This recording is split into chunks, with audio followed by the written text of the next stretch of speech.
नमस्कार, मैं कृति मणि तिवारी। आप देख रहे हैं संस्कृति बिहार। आजकल आप लोग जान रहे होंगे श्रद्धा अफ्ताब, लेकिन उनसे हट के आप लोग आइए भागलपुर त्रिपेती गांव है प्रखंड। आप नीलम देवी का हत्या सुने होंगे। उनकी बेटी है हमारे साथ, उनसे हम पूछते हैं आपकी मम्मी के साथ क्या हुआ है। मेरी मम्मी के साथ जो भी हुआ है तो बहुत बुरा हुआ है। भगवान से प्रार्थना करते हैं कि ऐसा किसी के साथ नहीं हो। ऐसा भी सुनने में आ रहा है कि एसपी साहब जो हैं वो बोल रहे हैं आपकी मम्मी के बारे में कि सोना का चेन पहनी हुई थी, वो झपटा झपटी हुआ था। मेरी मम्मी कभी सोना का चैन पहनती ही नहीं थी। मेरी मम्मी के पास सोना का चैन था ही नहीं। हम लोग को पढ़ाने में मम्मी बेतवा थी तो सोना का चैन कब बनाएगी। अच्छा, एक बात बताइए, आपकी मम्मी मार्केट में दुकान और करती थी? मार्केट में नहीं करती थी। एक बजरंगबली स्थान है, बगल में चिमनी भट्टा है, वहाँ मेरा एक ज़मीन है तो वहाँ बासा है, गाय वो रहती थी। तो 1 साल पहले ही दुकान था, किराना का छोटा सा दुकान था, तो वो आया जाया करता था। उसका नज़र कुछ गलत था, इसी वजह से पापा उसको आने जाने के लिए मना किए थे। लड़ाई झगड़ा हुआ था पहले? नहीं, उतना लड़ाई झगड़ा नहीं हुआ था। जिस तरह होना चाहिए लड़ाई झगड़ा उस तरह नहीं हुआ था, बस थोड़ा बहुत हुआ था। तो आपकी मम्मी घर में मतलब किसी से ये बात नहीं कही थी? मेरे पापा ही खुद उसको भगाए थे कि आप मेरे यहाँ मत आइए, और भी दुकान है। यानी आपके घर पे भी वो आते थे? क्या नाम था उसका? शकील मियाँ? यहाँ जो मेरा पर्सनल घर है ना, तो यहाँ नहीं आते थे। जो बासा है जहाँ दुकान था किराना का, वहाँ वो आया करता था। तो आपकी मम्मी जो जिस टाइम ये कांड हुआ, ये हत्या हुआ, उस टाइम आपकी मम्मी कहाँ गई थी? मेरी मम्मी उस टाइम मार्केट गई थी। फिर मार्केट साथ में कोई नहीं गया था? मेरे भाई भी गए थे, लेकिन वो कुछ सामान लेके आ गए। मेरी मम्मी डेली ऑटो से ही आती थी। उस दिन ऑटो नहीं मिलने के वजह से मेरी मम्मी पैदल आई।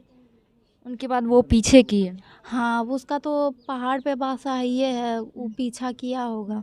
और वार जब भी किया है तो वो पीछे से किया है, आगे से नहीं किया है। ऐसा कहा जा रहा है कि आपकी मम्मी का 10 टुकड़ा किया गया हाँ, है। 10 से 12 टुकड़ा किया गया। टुकड़ा अलग तो नहीं किया गया, लेकिन पूरी तरह से समझिए कि वो अलग ही कर दिया गया था।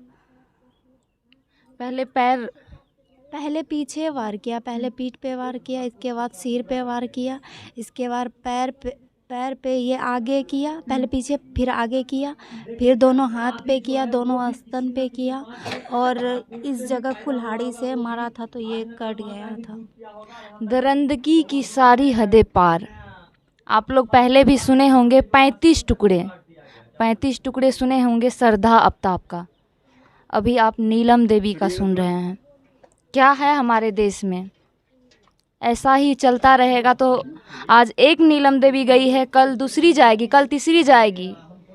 आपका प्रशासन का क्या रोल रहा इसमें? प्रशासन तो बोल रही थी कि पैसा के लेन देन में ऐसा हुआ है, लेकिन जहाँ तक मुझे पता है, मैं उनकी बेटी हूँ, तो मम्मी हर किसी को बताए या नहीं बताए, लेकिन अपनी बेटी को सब बात बताती थी और हमको भी बताती थी। मम्मी हर बात बताती थी। पैसा अगर लेना ही था, मान के चलिए पैसा अगर मेरी मम्मी ली होगी, तो इस तरह का मौत मारने का उसको हक किसने दिया है? मेरी मम्मी पैसा लेती थी। वो फिलांस जो होता है, जो किस्त उठाया जाता है, उस पे पैसा लेती थी मम्मी, लेकिन कैसे किसी से पैसा उधार या ये सब लोन लेती थी? हाँ, लोन लेती थी।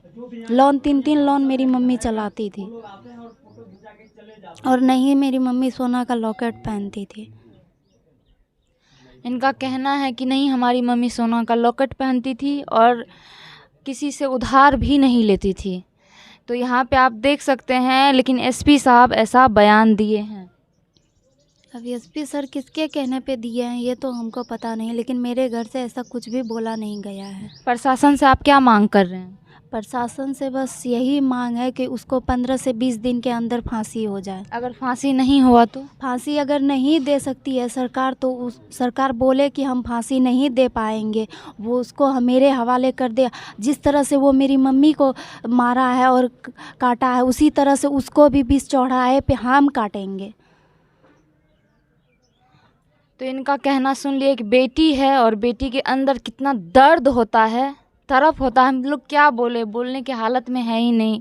जो सुन रहे हैं, जो देख रहे हैं, महिला पे इतना अत्याचार हो रहा है, ये कब तक रुकेगा? आप लोग कमेंट में ज़रूर बताइएगा। ये हिंदू मुस्लिम जो है ये कब तक चलेगा?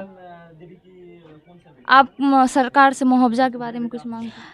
सरकार से मैं मुआवजा के बारे में बात करना चाहती हूँ, क्योंकि मेरे सिर्फ पापा हैं जो अभी पूरी तरह से मेरे पापा बीमार हो चुके हैं, और मेरे घर में तीनों भाई बहन पढ़ते हैं। हम 12th में पढ़ते हैं। मेरे भाई जो हैं 11th में पढ़ते हैं। एगो बिहार बोर्ड से इस बार एग्ज़ाम 10 का देने वाला है। मेरे घर में सभी पढ़ते हैं। सरकार से क्या चाहते हैं? मैं सरकार से यही मांग करना चाहती हूँ कि जिस तरह मेरी मम्मी खुश रखती थी, उसी तरह हमको खुश रखे। और सरकार से मैं ये भी मांग करना चाहती हूँ कि जितना ज़्यादा से ज़्यादा हो सके हमको सहायता करे। तो सरकार से इनका मांग है कि ज़्यादा से ज़्यादा इसका आर्थिक रूप से सहायता करें आप लोग। अगर आप लोग नहीं करिएगा तो कौन करेगा?